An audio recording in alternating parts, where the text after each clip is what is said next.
Ashamaa hordoftoota alamiitu akkam jirtan nagaa keessanii nagaa kootti galata waaqayyoo nagaa waaqayyoo bakka jirtanitti isiniif haa baay'atu obboleewwan koo har'a viidiyoodhaan dhufee jira. Egaa viidiyoodhaanis wanti dhufeef egaa barumsa yookaan gorsa adda addaati jechuudha. San duratti egaa haarawaa warri taatan sabiskiraabii gochuudhaan maatii naaf taasisaniin jedha. Akkasuma immoo duraan maatii kan naaf taatanis baga nagaadhaan eegdanii galatooma waan wajjin taataniif isiniin jedha. Egaa barumsa nan guyyaa irraa qabadhee dhufe egaa wanta ani irraa baradhe obboleewwan koos irraa barachuu danda'u jedhee kana yaadedha jechuudha. Innis maa'inni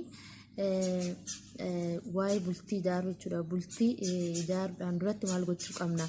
Egaa bultii ijaarree maaltu nu barbaachisa? Maaltu nurraa eegama kan jedhudha. Egaa hanga dhumaatti nu wajjin taasisaniin jedha. Egaa bultii ijaaruudhaan duratti osoo hin ijaarin dura wantoonni barbaachisan tokkoffaa maallaqa yeroo jedhu egaa ifa jechuudha. Namni tokko egaa bultiitti erga seenee maallaqa yookaan baajanni barbaachisaadha jechuudha. Kana egaa bultiitti erga galee booda bultii oduun ijaarin dura mari'achuu qabna jechuudha. Micoonis mari'achuu qabu. Maaliif egaa bultiitti seenamee ciin darbee booda wanti hunduu hin jirre yoo ta'e rakkoo irra bu'a jechuudha. Tidaariin kun yookaan bultiin kun jechuudha. Maaliif dura osoo mari'atiin itti seenamee rakkoo irra bu'uu danda'a. Maallaqni yoo dhabame wanti hunduu yoo hin jirre ta'e jechuudha.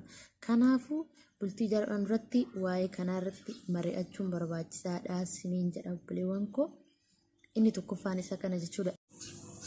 Inni lammataa bultii irraa waan eegamu mari'achuu bultii irraa maaltu eegama? Bultii erga ijaarree maaltu eegama? Bultii erga ijaarree egaa daa'imni horachuun jira. Akkasuma immoo maal gochuu qabna? Waa'ee kanarratti mari'achuu qabu jechuudha. Maaliif inni abbaa akkamii ta'a daa'ima isaatiif? Ishiinuu haadha akkamii taati ta'uu qabna? Daa'imman keenya akkamitti guddisuu qabna? Waan akkana irratti mari'achuudha jechuudha. Kanaafuu cidha egaa namoonni wanta cidha diggisuu miti jechuudha. Innis yookaan goddanyaa isaa waan fuudheef yookaan immoo namni fuudhi waan jedhaniif fuudhuu osoo hin taane maaliif fuudha? Maal gochuun qaba? Daa'ima hagam godhachuu qabna? Yookaan immoo wanta baay'eedha jechuudha. Waan kana irratti mari'achuun barbaachisaadha. Egaa kun baratamaa ta'uu qaba jechuudha. Aadaa baratamaa ta'uu qaba. Cal jedhaniituma diggisiidhumatti yookaan fedhiidhuma warraatiin warri lamaan kan walitti yoomsisan ta'uu qabu. Mucayyoo fi mucaan mari'achuu qabu. Kanaafuu bultii isaanii irratti rakkoon hin dhufu jechuudha. Booda irratti kanaaf inni kunis beekamuu qaba jechuudha. Mari'achuu qabu jechuudha mucayyooni. Inni sadaffaan gatii waan kennuuf irratti mari'achuu. Gatii waan kennuuf yeroo jedhu fakkeenyaaf namoonni tokko kan amantaa isaatiif gatii kenna. Namni tokko kan aadaa isaa. Kun immoo kan namni tokko waa'ee siyaasaa irratti kan jaalatu kan sirriitti gatii kennuu jiraachuu danda'a. Kanaafuu isa kanarratti mari'achuu. Innis ishiinis maa'inni gatii kan kennituuf atis maa'inni gatii kan kennituuf amantaa soo ta'e jalqaba beekuu qaba jechuudha. Gaaf tokko osoo hin beekin waa'ee amantaa ishii sanaa haasa'ee yookaan irratti ashoofee ishii aarsuu danda'a. Kanaafuu maaliif akka isheen gatii kennitu wajjin mari'achuu jechuudha. Kanaafuu jalqaba wantoota akkanaa wanta gatii walii kennuuf kana irratti mari'achuun barbaachisaadha.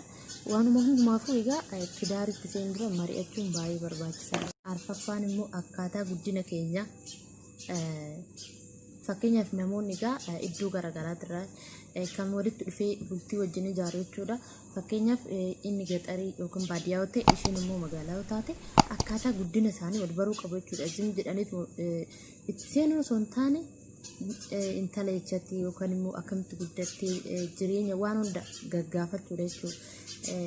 Isaan osoo hin ta'in waafe rakkoodha jechuudha. Maaliif walitti bu'iinsi hin uumama jechuudha.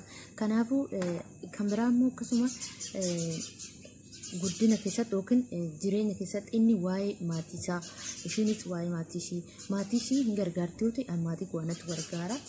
Kanaafuu waan kana beekuu qaba jechuudha. Innis immoo maatii isaa kan gargaaru humnaanis haa ta'u qarshiidhaanis haa ta'u yookaan maatii isaa keessaa namni dhukkubsataan tokkodhaatu kan abbaa koo natu gargaara kanaafuu beekuu qabda jechuudhaan mari'achuu jechuudha. Wal itti himuu isheenis zim jedhee bultiitti seenanii gaaf tokko kan maallaqa yookaan ishirraa fuudhee yookaan kan mataas kennee warra isaatiif ergi eecha dhaqee yookaan waan akkasii walitti bu'uu jira waan ta'eef duruma beeksisuu qaba jechuudha.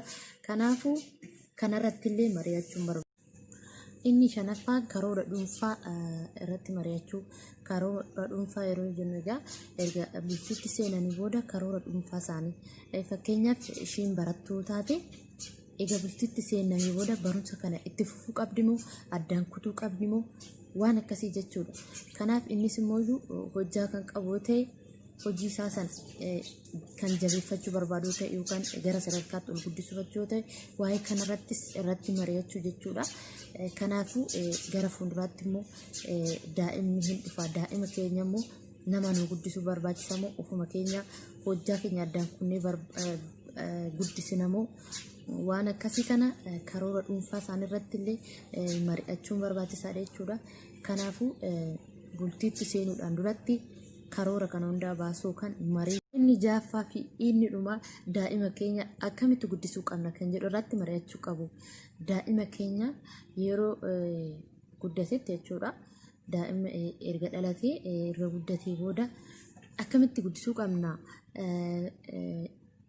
Bilbila bituu fi qabna moo hin qabnu akkasuma immoo televezyiinii sagantaa kam daawwachuu qaba yookaan immoo waa'ee amantaa moo manfasaawii moo alamaawii isa jennu san jechuudha. Mana amantaatti guddachuu qaba moo daa'imni keenya barumsa mana amantaa barachuu qaba moo barumsuma alamaawii kana barachuu qaba. Isa kanas jalqabuma mari'achuun barbaachisaadha jechuudha. Maaliif gaafa bultiitti seennee irratti walii hin galin yoo ta'e dura daa'ima yookaan abbaan wanna daa'imni sun barbaadu yookaan wanni daa'imni sun yeroo hunda barbaadu godhee fi haati immoo lakki daa'ima kun wanni kun hin miidha yeroo jettutti daa'imni kun iddoo lamaanitti maatiin lama walitti bu'uu danda'a jechuudha. Kanaafuu kanuma hundumaayyuu mari'atamee itti seenuu barbaachisaadha jechuudha. Kana egaa dhugaa dubbachuudhaaf namni eenyuyyuu kana hunda irratti mari'atee akkasitti daaritti seenallee natti fakkaatu kan hunda gamoo kana booda barumsa kana erga dhaggeeffattanii haala kanaan hojiirra oolchuu qabdu siniin jedha. Waan na dhaggeeffattaniif waan hanga ammaatti na hordoftaniif baay'ee galatoomaa. Akkaataa viidiyoon kun akka isinitti tolu abdiin qaba. Kanaafuu laayik gochuun hin dagatina akkasumas sabiskiraabii godhaa sheerii godhaa hiriyoota keessanii fi isiniin jedha. Waan na hordoftaniif baay'ee galatoomaa. Isinin jaaladha hunduma keessanuu galatoomaa.